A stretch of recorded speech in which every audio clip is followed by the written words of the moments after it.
co-founder and environment creator for Vivita Singapore, which is a creativity accelerator for children and youth.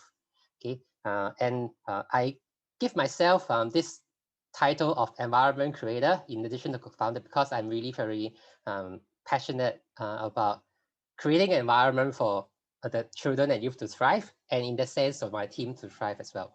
So, and I guess that's why I'm also speaking about this topic about creating an environment for new leadership. Concurrently, I also belong to another organization called Misoto. You can think of it like an impact VC. In addition, in particular, I look at the area of education technology or how lifelong learning can be updated. Before coming into this, maybe you can say like new life of an entrepreneur or social entrepreneur. I used to work in the Singapore civil service for around 10 years, in particular in enterprise development roles. And I did my master's in something that's totally unrelated. I did computer science on my degree, and master's. After that, I came back to the civil service job. So yeah, so currently I also have two young children. They are of age 6 and 8. Okay, so this is a little bit of my background and why I'm here talking to you about the topic of creating an environment for new leadership.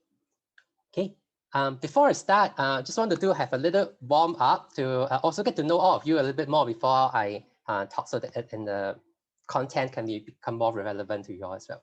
Okay, so now we want to launch a short poll of 4 questions that later you will see on the screen. And just over the next minute or so, pick your answers intuitively, don't have to think too much, so that you get to know what is on your mind. Okay, so Ishan, if maybe you're ready, you can launch the poll. Okay, so the first question is, have you had your lunch? Okay, actually, my answer to this is no. I was trying to prepare for this. I haven't had my lunch. I have my lunch after this. Okay, the next question, I want to know, are you a student, working adult, or you're a cat? Okay, so well, we have some humorous participants among us, which is good. Yeah, and so that to know like what the profile of all of you, so that and can maybe cater a little bit to what you are familiar with. Okay, the third question is, are you a leader? Okay, so today is the second day of this Changemaker Forum, and interesting to see what answer comes out of it. Okay, and last but not least, why are you here? I think this is definitely important question to all of you as well. And if you have clear intent of why you're here, then I think you can also get up more from this session. Okay, so I think most of the answers are in. Maybe we can end the poll and also show everybody the results. Okay, so just click and poll. Okay. Okay, are you all seeing the poll results as well? So the participants, all of you, yes. Okay, so have you had a lunch? Oh, there's a like 30% of us, although there's lunch break of the session, still haven't had lunch, same as me. Okay, good. Thank you very much. I think we are in it together, and I guess you may not feel hungry also because you don't have this lunch in your stomach. Okay, second question of are you and I think we have quite an equal share between students and working adults. So I'm very happy to have this mix, and you all can express your different viewpoints. And we have 3 cats as well, which later I'll scroll through the screen to see who are the cats who are listening to me and us discussing. Okay, the third question about, are you a leader? Okay, I would take maybe as yes, and in that sense, I'm also very happy that most of us do you consider yourself a leader? And I think that's with some, I guess, experience of leadership, some of what I say might resonate with you. And actually, with why may not be leader, all of us will have also experienced leadership of being under the leadership of somebody. And all of those experiences, I think, will be very helpful for this session that we'll be going through. And last but not least, the question on why are you here? There are, I think, pretty equally spread among the 3 answers of all of you want to be a better leader. You're curious as to what is no new about new leadership. as well as want to learn something through the participation. Very glad that nobody picked this, like I picked this session randomly. So all of you come in with a clear intent. And good, I think with this intent, hope that all of you us can learn something together in this 60 or 90 minutes. Okay. So moving on. Okay. So before we go into this session, there are a few ground rules that I would like to share. Okay. So first of all, I would like to all of us to listen or discuss with each other with an open mind. Okay. To unlearn. I mean, that's also what I wrote exactly inside the description of this session also of the objective of what we are going through. To unlearn a little bit about what leadership is. Okay. The second point is about we're going to have two opportunities to discuss with each other. And during these sessions, which I would like to call them like a generative dialogue, please don't make any judgment on the other person's view. There's also no need for a conclusion, and everyone has something to offer. So this is in particular to those like youths who are in this room, that you might think that, oh, like you may not be as experienced as the adults in leadership, and you may not be able to contribute. So no such thing. All of us have experienced leadership, looking at a leader, observing a leader, or being a leader ourselves. So everyone will be able to contribute, and by looking at different perspectives, we'll be able to explore this shared exploration towards a greater understanding, connection, and possibility about this topic of new leadership. Okay, and last but not least, there's the point about co-creation is something also very important. Okay, so through this session, later in this session, you'll be directed to a Google document that everybody can edit. Okay, so I think Ishan now will be sharing or have already shared on the chat screen. And this will be a document that I hope that all of us can co-create together during the course of these 90 minutes. That it includes what you have, the reflection, your views, your comments, also what you have learned. And after this session, I will clean up the document and share with everybody, so that throughout this session, we're also co-creating something together for all of us to learn for the future as well. Okay, so do participate, especially for the co-creation and that generative dialogue part.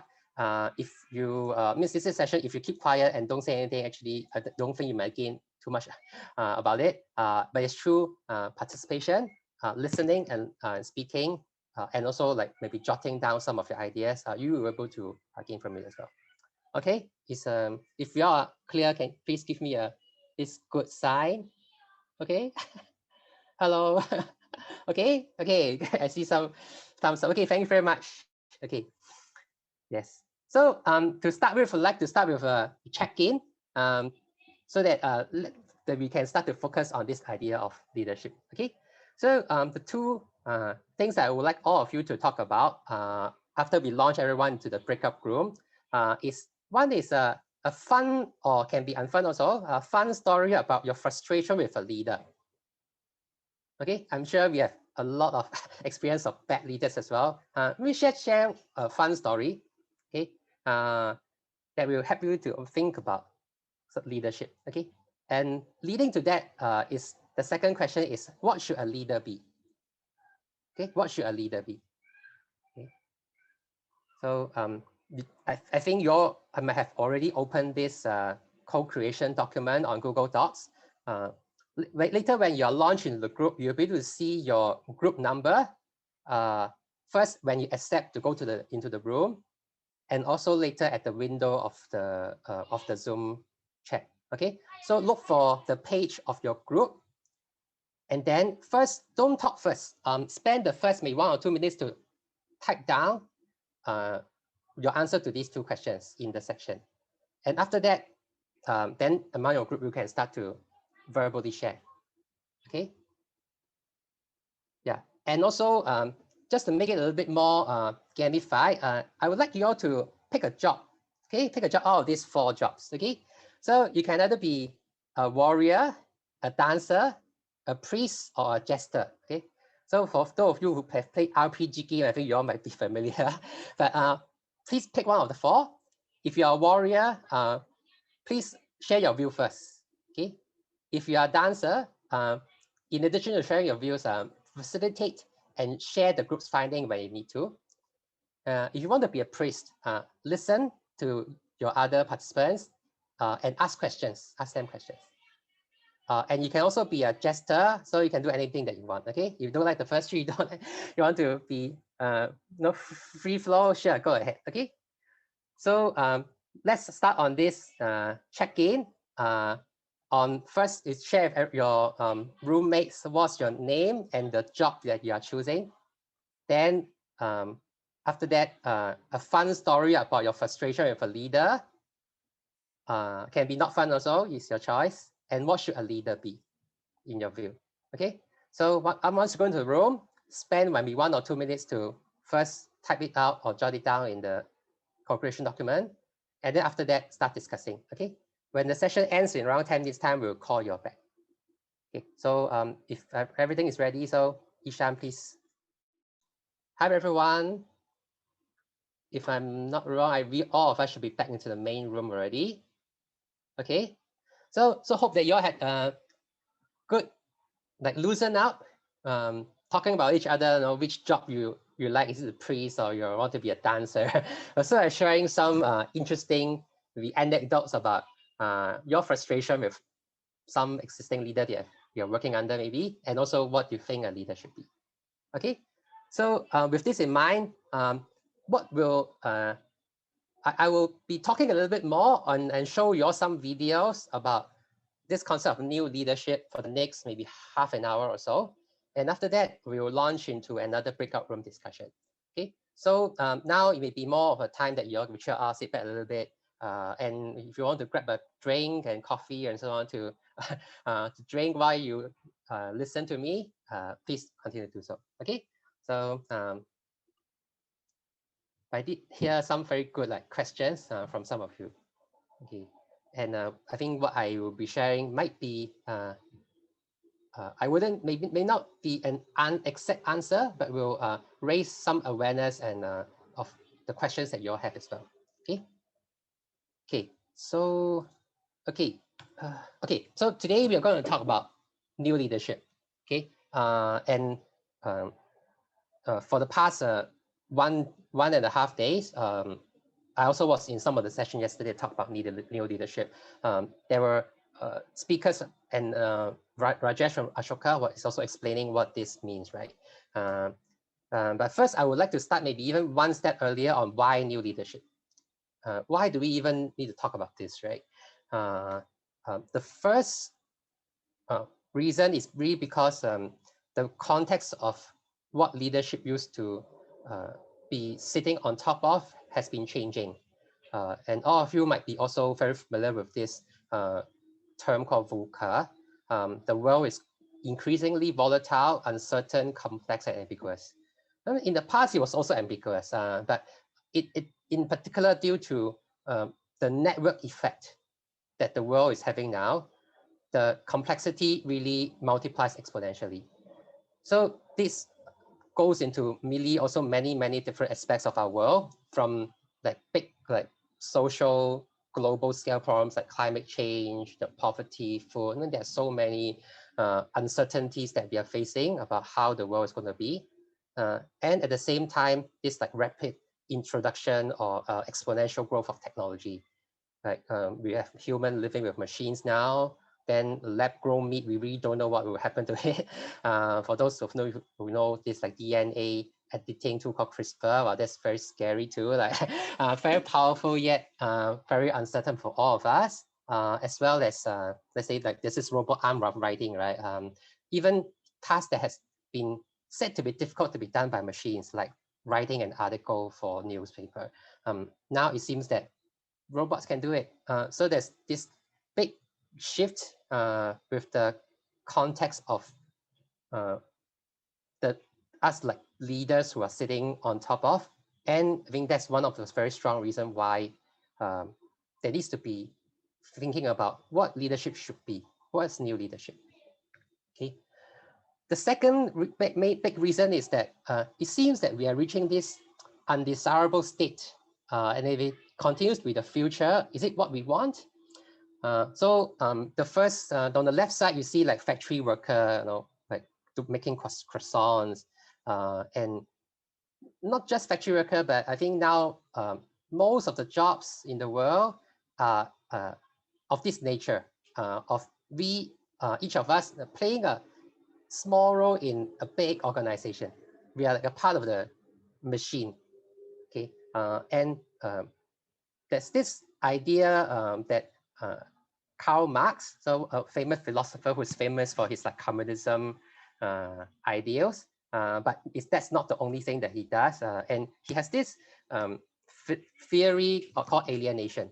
Okay, and what does it mean is that he predicts that when the capitalism world moves forward, more and more the workers, people doing the job, will be alienated from what the job really meant to do. Okay, because we become such one of the wheels of the bigger machine, it would just be natural that the people who are doing the job, let's say like this person doing the, just like folding croissant, in the conveyor belt, they don't know that they cannot feel that they are delivering value and happiness to the person who are eating it. Okay, and I think it transcends a lot of what we do. So it is what we hope for it to be. For me, I don't think so. Yeah. Then on the other hand, there's this like burnout. A lot of people are being burned out. Yesterday in the opening talk, when the two young change makers asked like who has experience of being burned out, then I see this like avalanche of yeses in the chat screen. Right? So I think a lot of people are being burned out, and at the same time, a lot of people caught by this rat race, and this partially because of the paradigm of leadership that we are having also. How leaders should be, how organization should be. And to me personally, I think that this is not desirable, and that's why we should talk about new leadership. Okay, and yeah, so the current leadership paradigm, while it was suitable for the previous context maybe, but it has led us to some of the things that I've shared. So what should we do? Okay, and this is where I think the theme of new leadership, and in also the way that the Ashoka Foundation has been advocating also comes in. Okay, and I would like to present it in a slightly different way. And what I say might be a bit different for the rest of the speaker, but that's what I personally feel, and I'm also practicing in my organization. Okay, so the big shift will be to shift from having a leader and follower paradigm, which I think most of the organizations or most of the world, even personally, sometimes we in the individual will have this paradigm and we think of things. Okay, to a paradigm where everyone is a leader or can be a leader. Okay, but I think that this doesn't mean everyone must be a leader, but treating everybody as someone who is capable of leading. I think that's a difference here. But having this shift in paradigm, actually a lot of things changes. Okay, so a few examples to share is one, is this change of centralized decision making to decentralized decision making. Okay, not sure. I think this hierarchy is something that all of us are very familiar with. A lot of organizations have this hierarchy, but in the different paradigm of, or actually it's not a matter of follower and leader, right? Then what is stopping us to have a very flat or almost no hierarchy in the organization? And many of us, just now I heard a few like teams saying how you don't like your leaders and bosses, right? Yeah, like if you have no bosses, would it be great? Okay. I think to a lot of people, it may be really yes. Okay. So this, by thinking in a different paradigm, this might be how the environment, which is like the structure, changes. Okay.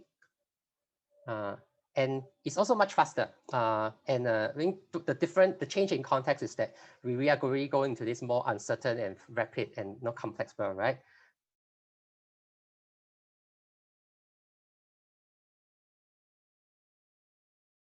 Has to get approval from his or her boss to before he go and save the person. what do you think would have happened? Yeah, and this is really the big risk of centralized decision making is when the decision maker might be really very far away from where the problem is. And the problem is not as simple as that. There may be waves, as weather, you don't know who the person is. So by decentralizing decision making to the person who's really doing it, the job would be better, and it should be better. Okay. Okay. Another changing from leader follower to everyone is a leader. This is something that I think that is also pretty true. Okay, and this might be controversial to some of what you all have thought of what a leader should be. Okay, so a leader typically has this image that, oh, it's like a superhero that knows everything. No, you have to be. You have vision. You can communicate. You can empathize. You can coach. You can make hard calls and all these things, right? So and leaders. So I have to be someone that knows everything. But if we move away from this paradigm of a leader follower, it might not be that. No, you can be vulnerable as well. You don't need to know everything. Just that maybe you need to be honest to yourself that you don't know everything. But in that sense, what is important, personally, I think is this from superhero to super passionate. Okay, so everybody or each person or your leader really wants to do something. Okay, if you are the CEO, you really want to achieve this mission. If you are playing a certain role, you really want to do that, and you can, and people can feel it. You don't have to say too much, and people can feel that you really want to do something, and that will become a magnet of drawing people in to follow you rather than you get them influence them, no, to follow you. Yes. And this passionate is not something that only the top person can, so-called the top person can do. Every one of us can do it. Yeah. And by changing the paradigm, this might be another thing that we need to change at the same time. Just now, okay. And the last one maybe even more controversial, and that's something that when I read through some of what was written, is a point that many of us expect a lot of leaders to do. But I'm challenging this as well because of the shift in the model.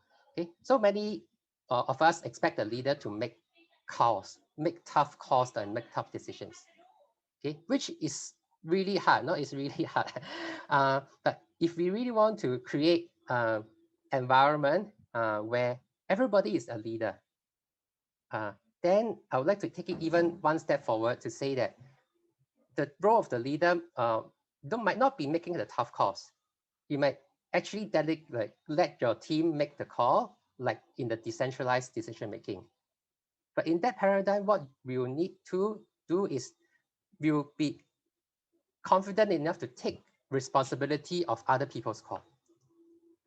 Okay, so I name it from the courage to decide to the courage to trust others. And this is, I think, it's even more difficult to making tough decisions because you'll be even taking responsibility over something that you didn't decide. Okay, it's really hard, yeah. But if that's what we want to move to have everybody as a leader, how will someone know how to lead if he or she has no chance to make decisions?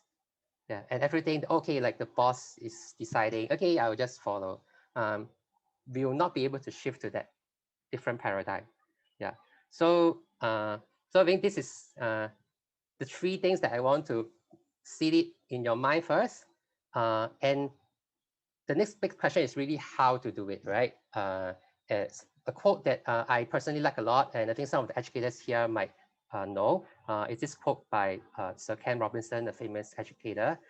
He mentioned this, the gardener does not, make a plant grow. The gardener's job is to create optimal conditions. So similarly, of course, like we can, as leaders, we can also enable, make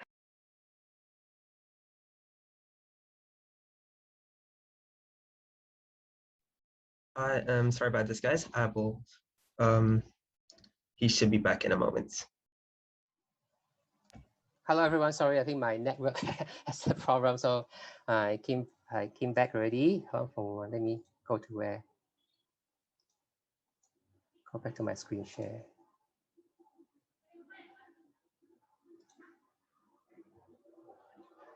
So I think I'm somewhere here.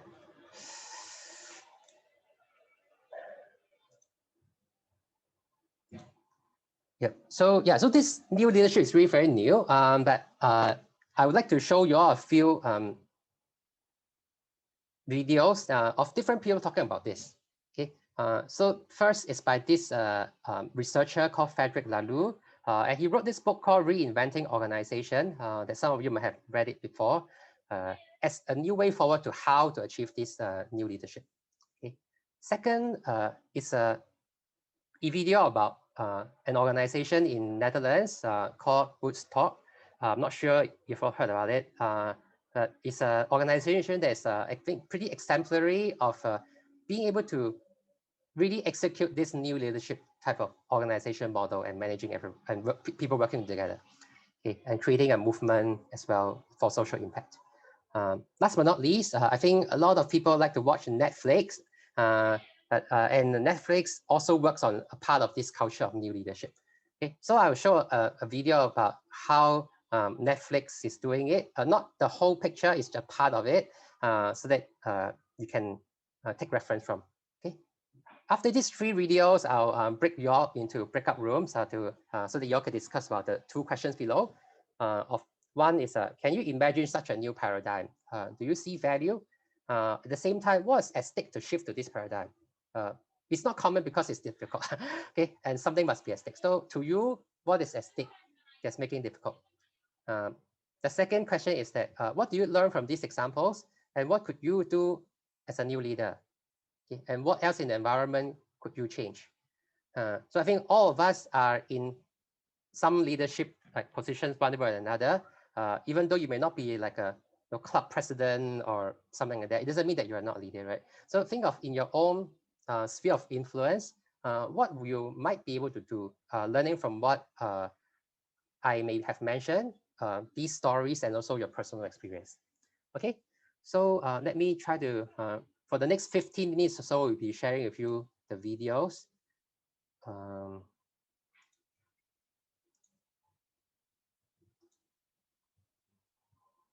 And sit back and watch and relax for a while. Okay.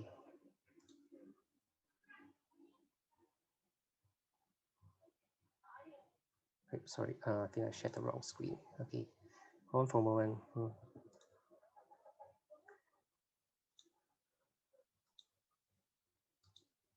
Okay, can you all see the YouTube screen? Is okay? Okay, sure. So let me first show you the first video. It's around 7 minutes.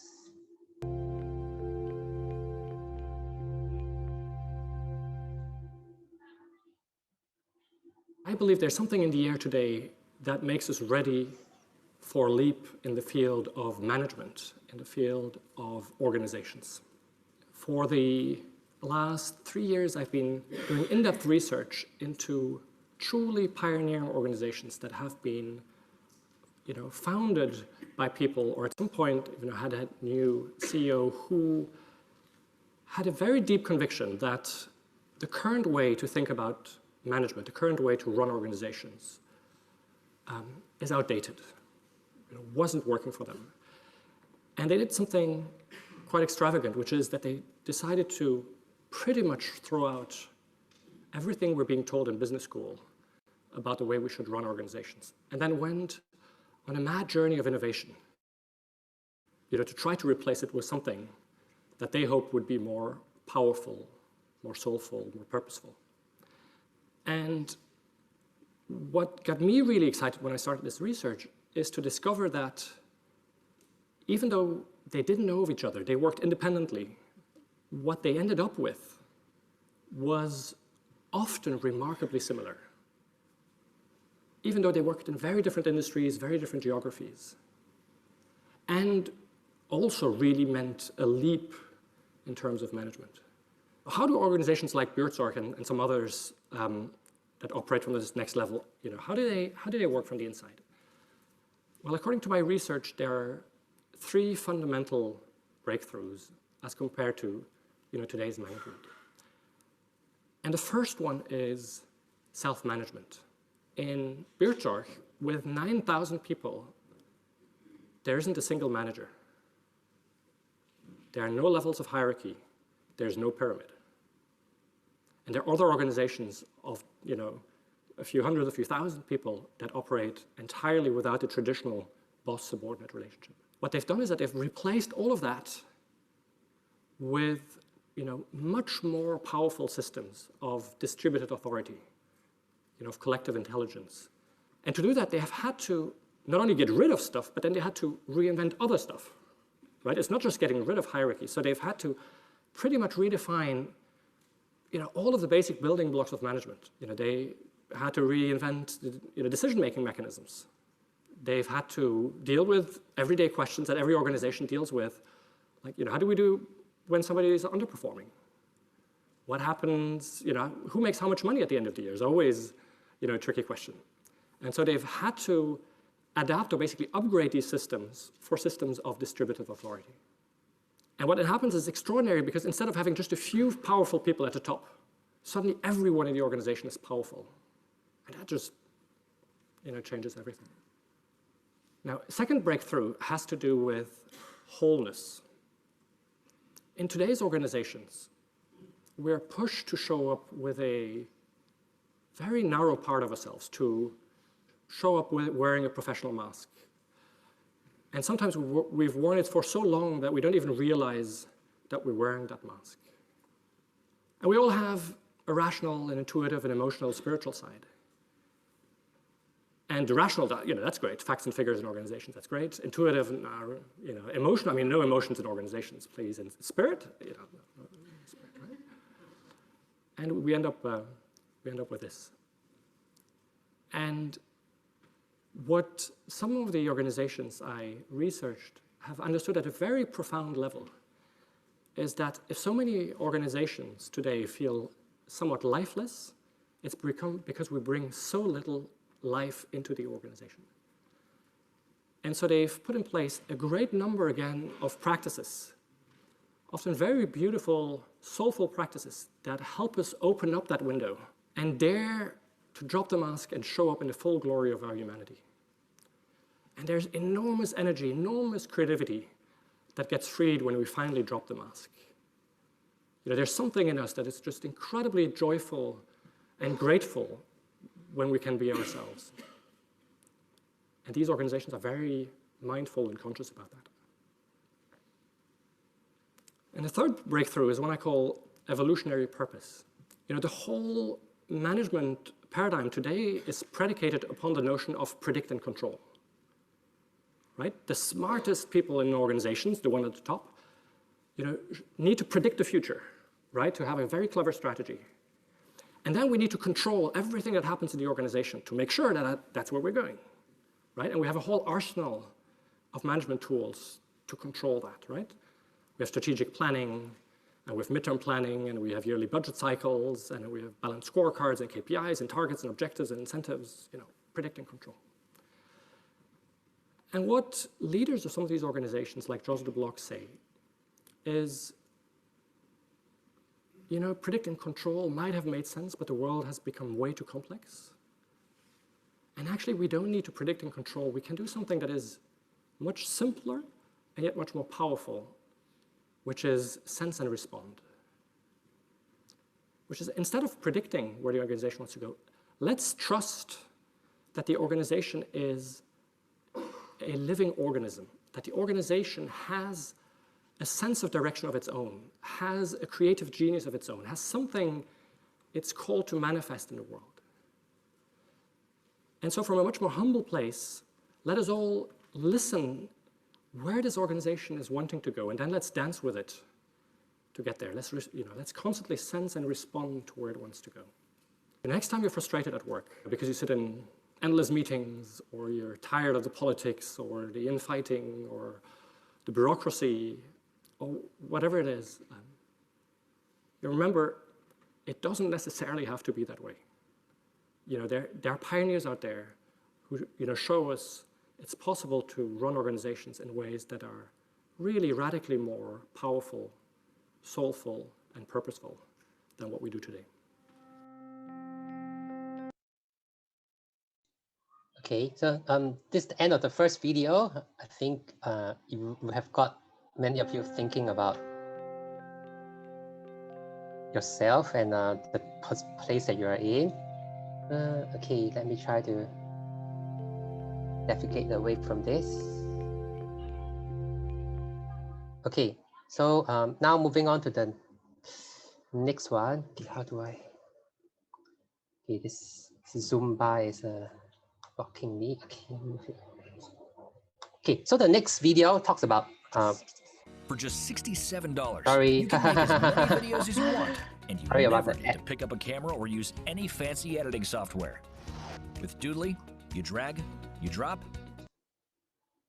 Okay, some navigation problem. Okay, so the second video will be about one of the organizations that was mentioned in the previous one, that they have like 9,000 staff and no managers. Okay, so how does it work?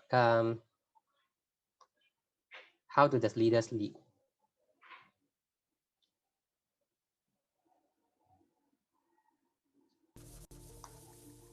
In 2006, Jos de Blok, Gonnie Kronenberg, and Art Leverink founded Buurtzorg, the Dutch home care nursing provider. They had become frustrated working in traditional home care settings where command and control screwed up the delivery of optimal care. The group set out to prove that an alternative management model based on freedom, trust, and autonomy would benefit everyone, including the patients. Starting out with just 4 nurses, they were determined to revolutionize their industry. And that is exactly what happened. The organization has grown exponentially and currently employs 11,000 nurses. By the way, there are no planning, HR, or marketing departments at Buurtzorg, and not a single manager to be seen. So how does all this work? Let's take a look. Buurtzorg's purpose is to help people live meaningful, autonomous lives. Everything they do is focused on that specific purpose. Their 3 guiding principles provide guidelines on how to move towards that purpose. Humanity above bureaucracy. Okay, sorry. Let me pause here for a while because it seems that the video is lagging for some of you. Okay. So I think Ishan already helped to put in the videos inside the chat room, and you all might be already looking at it. So, okay, if you all find that the video is lagging, please like open up your own browser and watch it on yourself. But I'll still attempt to stream it. Okay, okay. So at least we know that everybody might have a chance to finish watching all the 3 videos looking at the time.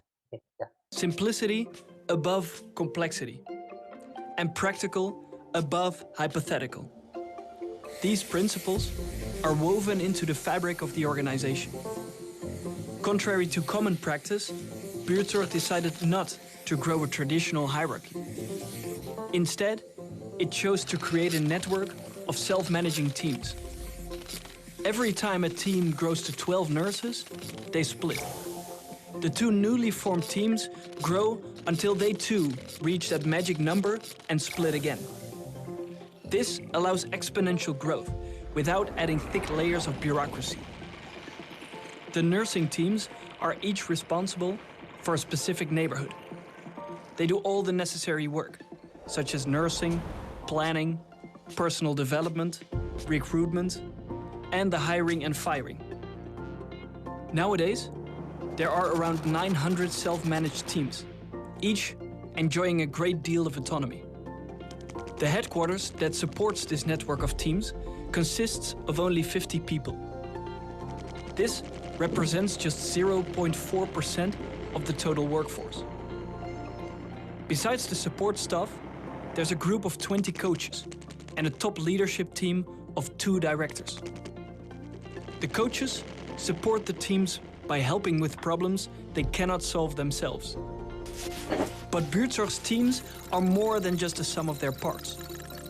A self-developed IT system, Buurtzorg Web, connects them.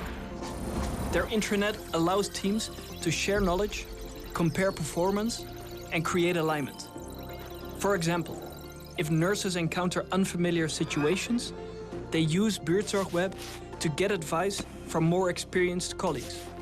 Often, an answer arrives within hours. This also allows CEO Jos de Blok to communicate with everybody at lightning speed. He writes blog posts to instantly inform all colleagues of what's on his mind and invites their advice too. Through this radical form of self-management, Buurtzorg outperforms the competition when judged against almost any relevant metric you can think of. Buurtzorg enjoys the highest client satisfaction rating of any home care nursing organization in the Netherlands. Staff absenteeism is 33% lower than elsewhere, while staff turnover is half that of its peers. Overhead costs are 67% lower, and, even more astonishing, Buurtzorg cures patients faster than its competitors. It's no surprise that more and more organizations are adopting the Buurtzorg principles. Buurtzorg shows the way towards more human, better motivated, and truly impactful work. Thus, providing scale without hierarchy, alignment without bureaucracy, and autonomy without anarchy.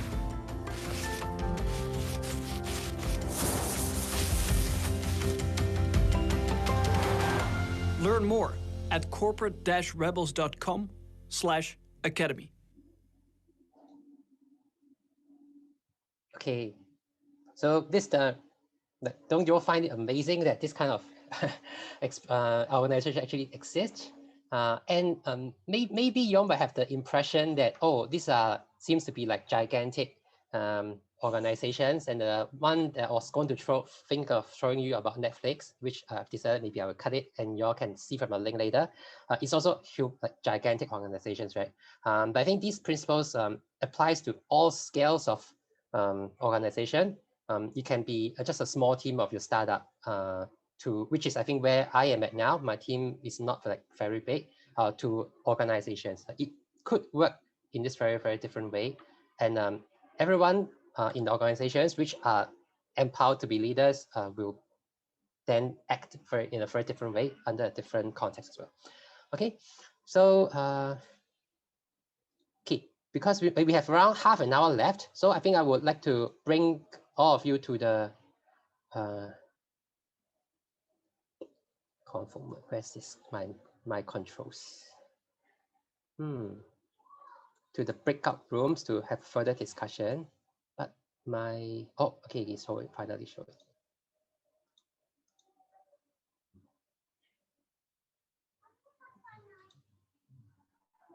Okay, so let me share my slides again to kick off the discussion. Okay.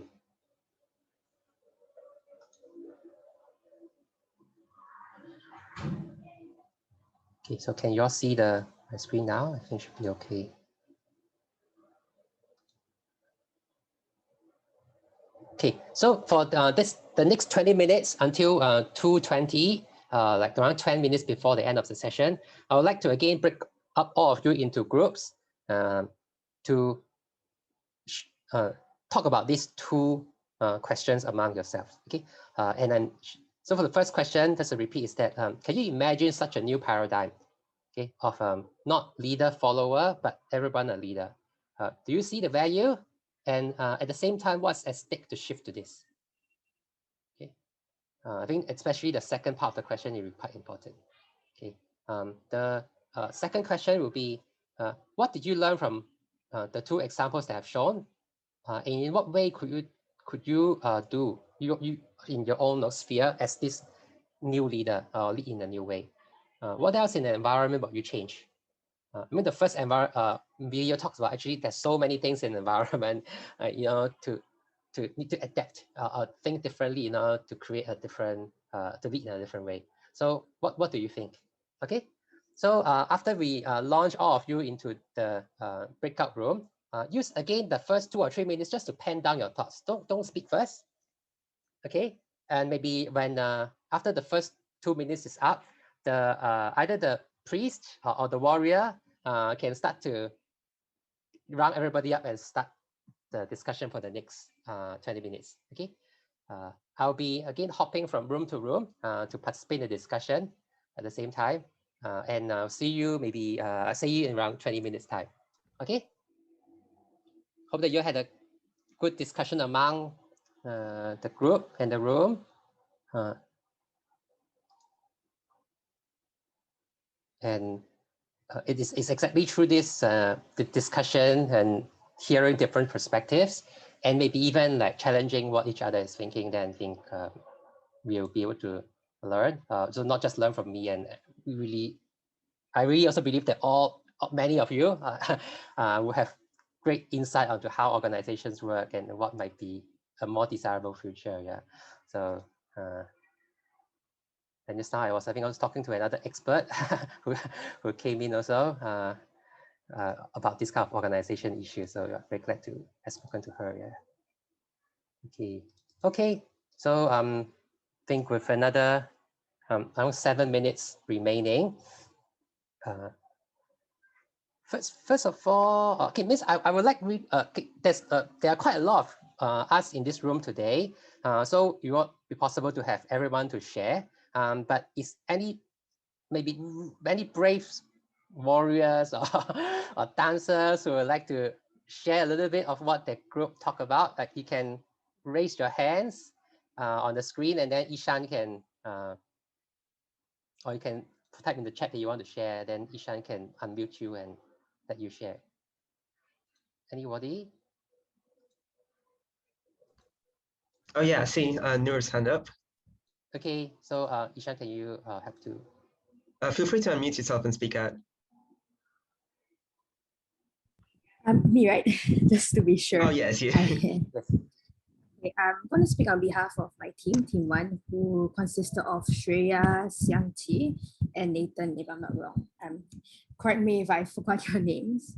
And I just want to share, because as I was reading their responses under the first breakout discussion of can you imagine such a new paradigm? Do you see the value and what is it at stake to shift? They all have very good opinions based on our videos that we watched from the first talk and also from Bert Sorg's point of view. So mine would be that this new concept is very good because it provides a sense of equal responsibility. But I did not, context, I did not say my opinion based on the current organizations in Singapore. I think one of my teammates said that. That's why I also wanted to share, because that was a very good opinion. So moving on with mine. Having this no hierarchy kind of system in companies means that there's no individual in power, which result in the employees feeling more equal, with one another. It destroys any narrative of inferiority. We don't have any inferiority complex, and we won't be feeling like we are lesser than anybody, because there is no sense of superiority, because there is no hierarchy. There's no one that's higher than one another.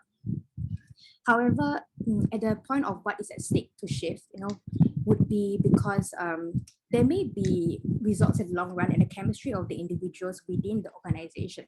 So for example, let's say in an organization, using the Burzog's point of view, the organization with equality is beneficial, but also there are some individuals throughout the process of being an organization, they might start to drift away because of their differences in work. Let's say some people want to be more recognized or want to step up higher than the others. Because this is an equal organization, there's no one that's higher than the other. And I don't know if there is any recognition involved. We can put that in if we want to shift, make a change in this system. But yeah, that's what I feel, because there may be people during the organization that feel like shift in mindset. They have different practices and visions. They want to be higher than one another, and that may be the cause of the system breaking and disrupting the organization in general if we use such a paradigm. My second teammate said that yes, it encourages each of the person in the organization to develop the confidence on how to solve the problems. You know, there's no burden that's given on anyone. Everybody is given an equal right, and also not giving too much burdens on hierarchy leaders or waiting too long just for a simple decision making. So, but again, we have to see the nature of the organization. And for the third, this one really made me it's very good because I felt like it was very strongly based on Singapore organizations, because Singapore is very government based, as we all know. And she was saying how, oh, he forgot, was saying how that it's not easy to move towards it, given the fact that our organizations here are very structured, very hierarchical. Sorry, how to pronounce that? Especially government organizations where there are a lot of restrictions. You know, we come from an organization where we have to speak to our managers before we go up to our supervisors and then our bosses and directors in general. We don't have an equal say as much. So this system has been put in place for many years. And when people join these because they have the mindset to have a system, it's basically a stable job system. And they probably not want to do something out of the box to change it because it's a lot of effort and mainly it's not really feasible to do. It's not easy to do also from someone who from a considerably a lower rank compared to someone of a managerial role. So at the end of the day, these organizations would most likely still resort to the system of approval and a hierarchical system. So that's what I feel from our team. Okay, thank you very much for sharing. I think and I have this feeling that some of the points that you share will be quite common with the other groups as well. I dropped into two other groups, and some of the points are as such as well. And maybe take this chance to keep. I saw like Liz's recommendation of having Aiden to share. But I think in view of time, right? Now we're only like 2 more minutes to the end. I think I will not have time to do that. Just a quick response to what was being shared just now, and plus to wrap up the session. Then let me. So it's definitely not easy. Okay, so I think many of us will have this. There's this big machine that's already moving. How are we going to change, right? Yes, it's ideal. Many of us share that, yes, we want to go there, but that is so hard. So I think let's again bring back to the point of let's assume everybody is a leader. Everybody has our own sphere of influence. We may not be able to change the big Singapore government system like overnight, right? But what can you control? Okay, start from what you can control. And if more and more people are bought into this idea and it works, then there will be a momentum to move forward. Okay. At the same time, I totally agree that it's also not easy. Just like the point mentioned, that how about recognition? People who want to climb up the ladder, the flat organization doesn't provide opportunity. How you do that? And I think that's exactly about the reimagining what new leadership is again. Then, so the question would be, then what is recognition? What's the recognition that will be important to maybe different type of people who might they don't need what they want rank, but they want something else that they feel recognized. So thinking on what is recognition might be a hint of slowly moving towards a more desirable way that everybody leads in a big group as well. Okay, so I think I only have 0 minute. I'll just go through the summary. So I think this is the paradigm shift that I was talking about. Changing from a leader-follower paradigm to everyone a leader paradigm. And there are not just these things, but many things that we need to adjust to reimagine or even to recreate in order for such things to happen. Okay, it may sound very daunting and it's definitely not easy, but at the same time, it's also not difficult. I mean, switching mindset is an internal thing. How do we, although the societal pressure is totally against us, we can decide that we want to change now, right? Then be thinking differently and we also act differently, okay? Then there are really many, and we talk about environment design, there is so many aspects of how people work together, right? From things like how recognition is done is one thing, like how meetings are done, how decisions are made, and so on and so forth. Okay, so a lot of these are still developing ideas, and there's no right or wrong yet. For me, I work in this organization called Vivita that we really want to empower youth to create the future through the theme of making. Okay, so I run this like a garage where children can come and hack things up, think of ideas, and we support them to turn them into reality.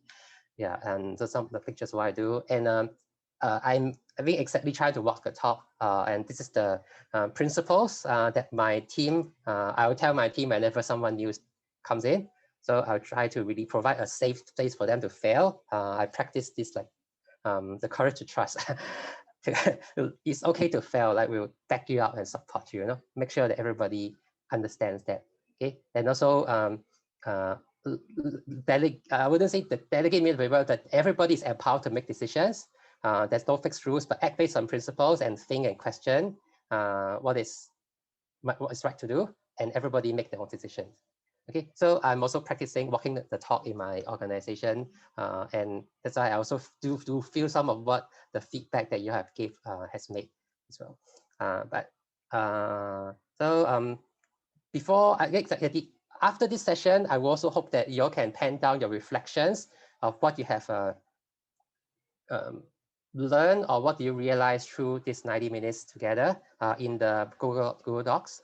Later at the end of the session, I'll summarize all of them, clean it up to send it back to all of you who are in here today as something that you can take back and take reference for how you might be able to enact the change going forward. Okay, and last but not least, I would like to end up with this very profound question, and it's a question of why lead. Okay, so we talk about new leadership from the 90 minutes ago until now, but really the most important question that you take years maybe to think about is why do you want to lead, and lead for what? So for example, for my case is that I really feel that the current way, one of the things that I do is that I really think that the current way that organizations are really not very enriching for people. Okay, so I would like to create a desirable future and lead to create such a space and organization for people to unleash themselves and in the direction of how to empower children and youth. So to me, and that's why I am very like I say what I say about how organizations should be like, and I'm also trying to shape it that way. Okay, so do ask yourself this question: why are you leading? And I think that would be able to guide you in not just like following what I say or maybe what you read, but really creating your own leadership style. Yeah, I think that is the ultimate new leadership. Something that you feel that's not right, you want to create the kind of space environment for maybe the 10, 2, or maybe 50, 100 people, 1,000 people that you are working with, then with this clearer why, what you're going to do. Okay, so with this, I would like to bring the session to an end. I think I'm 4 minutes over time. For those of you who want to find out more about what I do, you can visit the website, follow my Facebook, as well as the Instagram. And at the end of the session, take some time, but within a week, I'll send to you the summary of what you have written down. Okay, so really thank you very much, all of you, for spending 90 minutes together. Hope that you have each gained something out of it.